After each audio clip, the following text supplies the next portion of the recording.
distinguished Indian journalist and politician. A graduate in economics from Banaras Hindu University, he began his career with the Times of India and went on to serve as additional media advisor to former Prime Minister of India, Chandrasekhar. In 1989, he took charge of the then obscure and nearly defunct Hindi daily Prabhat Khabar. With his unwavering commitment to truth, fearless reporting, and uncompromising adherence to journalistic ethics, Harivansh Narayan Singh Ji transformed it into one of India's most respected and widely read newspapers. Under his leadership, Prabhat Khabar became a voice of integrity in Indian journalism, courageously exposing major stories, including the landmark investigation into the infamous order scam. His work turned the newspaper into not just a publication but a people's movement, a revolution in journalism that reaffirmed the power of ethical media in shaping society. In 2014, Harivansh Ji was nominated to the Rajya Sabha by the Janata Dal United from Bihar, and in 2018 he was elected as the Deputy Chairman of the Rajya Sabha.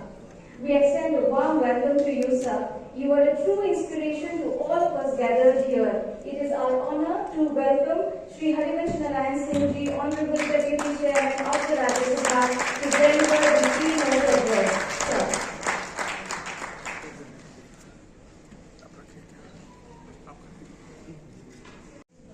सबसे पहले मैं मानव रत्ना विश्वविद्यालय के vice chancellor आत्मीय professor Sanjay Srivastava ji का और doctor professor शिल्पी झा जी का आभार व्यक्त करना चाहूंगा इस कार्यक्रम को होस्ट करने के लिए, और मुझे आपके बीच यहाँ पुनः एक बार और उपस्थित होने का मौका देने के लिए। अभी आपने सुना बिजनेस वर्ल्ड के चेयरमैन, उसके मुख्य संपादक और हमारे बड़े पुराने, मैं बल्कि कहूं तो शायद कोई 25-30 वर्ष पुराना रिश्ता उनसे, क्योंकि 12 वर्ष से तो मैं दिल्ली 15 वर्षों से आ गया, उसके 10 वर्षों पहले से उनसे बहुत आत्मीय संबंध है। डॉक्टर अनुराग दत्ता जी, अब उन्हें लोग इंटरप्रेन्योर के रूप में, सक्सेसफुल मीडिया मोगल के रूप में जानते हैं। उनकी प्रतिभा बहुत आयामी है, पर मैं उन्हें बहुत बेहतर पत्रकार के रूप में हमेशा देखता और जानता हूं। बहुत सुंदर लिखते हैं, बहुत तथ्यों के साथ लिखते हैं। उससे भी बड़ी चीज कि बड़े वार्मथ के व्यक्ति हैं। जब भी आपसे मिलेंगे तो आपको एहसास होगा कि किसी ऐसे व्यक्ति से मिल रहे हैं जिससे न मिलते तो आप शायद अतिरिक्त रूप से अपने जीवन को समृद्ध न होते विचारों में संबद्ध हैं। मैं रघुनाथ जी को धन्यवाद देना चाहूंगा, जिनकी वजह से हम सब आज यह कर रहे हैं। और रघुनाथ जी क्यों इंस्पायरिंग फिगर है हमारे लिए भी, वो अपने जीवन में सबसे गहरे और गंभीर चुनौती से गुजरे, इसके बाद भी जिस तरह वो काम करते हैं, जिस लगन से करते हैं, वो सीखने योग्य है किसी भी व्यक्ति के लिए।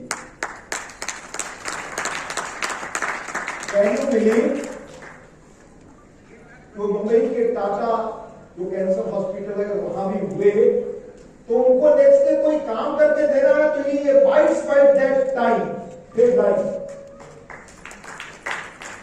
तो उनकी प्रतिभा और जिस तरह से पैशन से उन्होंने किताब लिखी,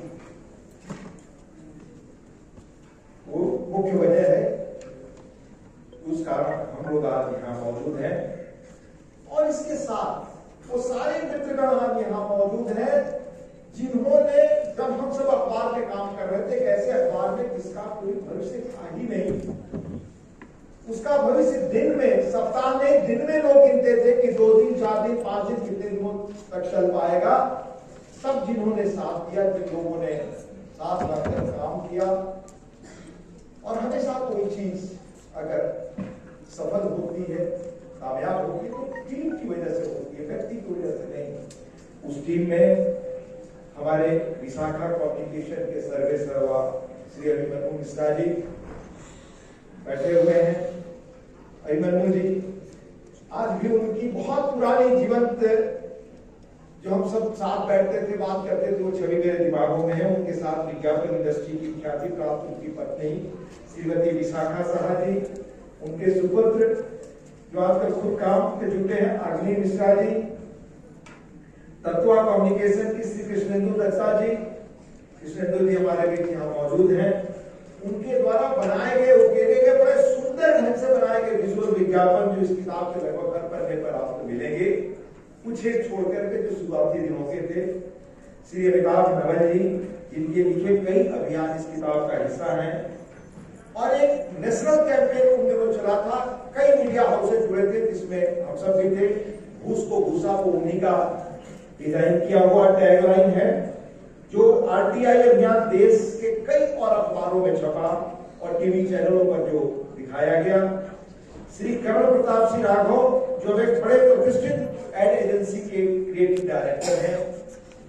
श्री नवीन चौधरी जी मौजूद हैं, जो खुद ब्रांडिंग प्रोफेसर रहे हैं और उससे बेहतर बहुत पूर्णकालीन लेखक हैं।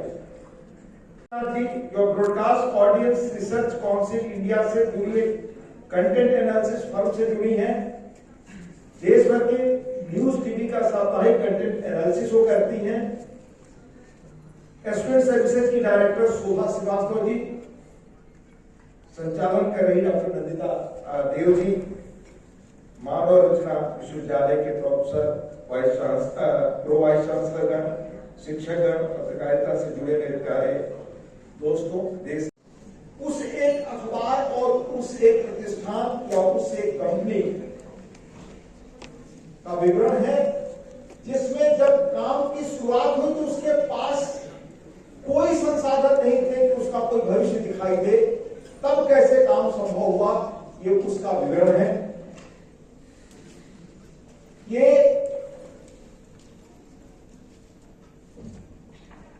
मैं आपको अगर बताऊं कि पहला दिन जब हम लोगों ने उस अखबार में काम शुरू किया, तो मुझे हमेशा याद आता था कि बंबई के टाइम्स ऑफ इंडिया ग्रुप के धर्मियों पे काम करने, जो अपने समय की सबसे बड़ी पत्रिका थी, यहां से हमने काम शुरू किया था। फिर आनंद बाजार ग्रुप की सबसे प्रभावी पत्रिका रविवार, वहां से मैं एक बंद प्राय अखबार में आया था। जब हम टीम ने वहां काम करना शुरू किया तो उस अखबार का कोई भविष्य नहीं दिखता था। तो कैसे हम लोगों तक पहुंच सके कि हमारा अखबार अन्य अखबारों से भिन्न है, उसकी शुरुआत किस तरीके से हम लोगों ने की, उसकी कहानी। तब हमारे पास कोई संसाधन नहीं था। ये टीम जो बैठी थी वो टीम मिले की, तो अखबार छपने से जो कागज बच जाया करता था, बहुत छोटा कागज जो बाद में वेस्ट में बिकता था, उस कागज पर पैम्पलेट छाप करके कैसे लोगों के बीच हम लोगों ने कम्युनिकेट करना शुरू किया कि how this newspaper is different from other. उस एक मामूली शुरुआत से कैसे हम सब एक जगह बनाई, और वहां देश के बड़े प्रतिष्ठित और स्टेब्लिश न्यूज़पेपर से जिनके बीच हमें काम करना था। सबसे जो स्पर्धा का दौर था, उसमें दूसरे अखबारों के लोग बातें करते थे कि इस अखबार को आप लोग उठाए, तो हॉकर्स अखबार नहीं उठाते थे। हम लोगों ने कैसे पाठकों के बीच अपने बदले हुए स्वरूप अखबार का जो कंटेंट था उसकी सूचना दे करके पाठकों से डिमांड क्रिएट कराया, उसकी कहानी है। इसमें कई अनेक प्रसंग हैं, पर मैं उस पर बताने के बजाय दूसरी बात करकर, क्योंकि नवीन जी से बात हो रही है, उसमें बहुत सारी चीजें सामने आएंगी। मैं कहना चाहूंगा आपसे कि आप नौजवान बच्चे जो आज की तारीख में आप अपना कैरियर शुरू करना चाहें, तो क्या मौका है आपके पास, क्या अवसर है इस टेक्नोलॉजिकल वर्ल्ड में। मैं आपको उल्लेख करूं कि जब मैं नौकरी की शुरुआत कर रहा था 1978-80 में Bombay Times of India group में, तो बहुत एक मशहूर किताब हमने पढ़ी एल्विन टॉफलर की फ्यूचर शॉक। और जरूर आप लोग एल्विन टॉफलर, हेडी टॉफलर ने मिल करके 3-4 किताबें लिखी। हेडी टॉफलर की पत्नी थी। एल्विन टॉफलर की बुक फ्यूचर शॉक में एक कोट है, उस कोट को आप याद रखिए आज की तारीख में, अगर आपको अपना कैरियर देखना है। उनके कोट का आशय है कि 21वीं शताब्दी के लिटरेट वो नहीं होंगे जो पढ़ना लिखना नहीं जानते, तो सब जानते हैं, आप अच्छी तरह पढ़ना लिखना जानते हैं। वो होंगे जो बदलते समय के साथ अपनी टेक्नोलॉजी और स्किल नहीं बदल सकते, वो रिडंडेंट हो जाएंगे। तो अगर आप आज जो दुनिया जिस तरह से टेक्नोलॉजी बदल रही है, अगर उसके अनुरूप अगर आप अपने को इक्विप नहीं कर सकते तो आप रिडंडेंट हो जाएंगे। ये हम सबके जीवन के अनुभव का निचोड़ है। मुझे उम्मीद है कि आप इससे जरूर सीखेंगे। तीसरी और अंतिम बात, मैं अभी 3 दिनों पहले मेरे मित्र ने न्यूयॉर्क से एक पुस्तक के बारे में भेजी, एक आईपॉड इंटरेस्टिंग टाइम्स, जरूर सुनिएगा क्योंकि आपकी पीढ़ी और आपसे जुड़ी हुई चीजें हैं। वो न्यूयॉर्क टाइम्स शायद इसको चलाता है। एक पुस्तक आई है जो अभी भारत में आई नहीं है, शायद महीने 2 महीने में आ जाए, इंटरनेशनल मार्केट में है। ब्रेक ने China quest to engineer the future. Technology कैसे दुनिया को बदल रही है और चीन ने कैसे अपने को बदला है। मुझे उसे जानकर आश्चर्य हुआ कि पॉलिसी मेकिंग में कैसे चीन ने शुरू से शुरुआत की। उनके यहाँ 2002 तक जो उनकी पॉलिट ब्यूरो मेंबर थी, पॉलिट ब्यूरो भी वहां सब कुछ तय करता है, उसमें से 9 के 9 सदस्य सिविल इंजीनियरिंग के बैकग्राउंड से। वो कहते हैं यूएस के बारे में बातचीत है कि आज यूएस दुनिया को कंट्रोल करेगा या चाइना करेगा। ये किताब उसी पर संबंधित है। उसमें कहते हैं यूएस के बारे में जो क्वेश्चंस कर रहे हैं वो, I contrast that with the lawyers society of the United States, the lawyerly society, यानी कालत करने वाली, तर्क करने वाली सोसाइटी या समाज of the United States is really good at stopping a lot of things. वो हर चीज को रोक देना, बंद करा देना, ठहराव पैदा करना, वो हर चीज पर जानती है। US does not have functional infrastructure almost anywhere, I would say. किस तरह के वो आविष्कार अपने यहाँ कर रहे हैं। यूएस की सोसाइटी में अगर सिलिकॉन वैली जहां से दुनिया को बढ़ा जा रहा है, टेक्नोलॉजी की दुनिया को रूल कर रही है, तो क्रिप्टो करेंसी और consumer tech and hedge funds into building industries, यानी वो सारे ऐप्स जो आपको जीवन की सुविधा दे सके, जो आपके घर तक बहुत आसानी से सामान पहुंचा सके। लेकिन वो ऐप जो दुनिया को बदलने वाले हैं, जो फ्यूचर बदलने वाले हैं, जो दुनिया में आपकी ताकत को बढ़ाने वाले हैं, सेमीकंडक्टर, एविएशन और केमिकल इंडस्ट्री, उन पर शोध नहीं हो रहा है, उन पर चाइना फोकस कर रहा है। मैं इसको इस रूप में कह रहा हूं कि भारत ने 14 के बाद इस तेजी से अपने को बदलना शुरू किया, चाइना ने 77 से बदलना शुरू किया। अगर आज की तारीख में मुझे पत्रकारिता करने का मौका मिला, जिसका उल्लेख कर रहे थे हमारे आपने सुना यहाँ हमारे मित्र अनुराग दत्ता जी की पत्रकारिता आकर्षण अपनी है।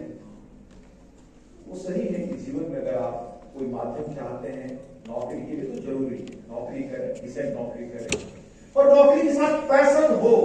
वो पैशन आज भी संभव है कि अगर अपने देश में आप बताएं कि कैसे टेक्नोलॉजी दुनिया को बदल रही है। आज 10 वर्षों में जो चीजें बदली है भारत में, बहुत चीजों के बारे में लोग अच्छी तरह नहीं जानते। अगर हम टेक्नोलॉजी के माध्यम से चुनौती स्वीकार करके चीजों को कर सकने की क्षमता रखते हैं, तो हमारे लिए फ्यूचर ही फ्यूचर है, अवसर ही अवसर है। अगर हम नहीं कर सकते तो हमारे लिए कोई अवसर आज की तारीख में नहीं होगा। और पत्रकारिता में भी ये बड़ा अवसर है। जिस तरह से इस किताब में हम लोगों ने, आप पाएंगे कि अनेक ऐसे सब्जेक्ट, जो सब्जेक्ट पत्रकारिता के मुख्य सब्जेक्ट नहीं होते थे, पर उनको ढूंढ कर निकाल करके हम लोगों ने उस समाज का सबसे इंपॉर्टेंट इशू बनाया।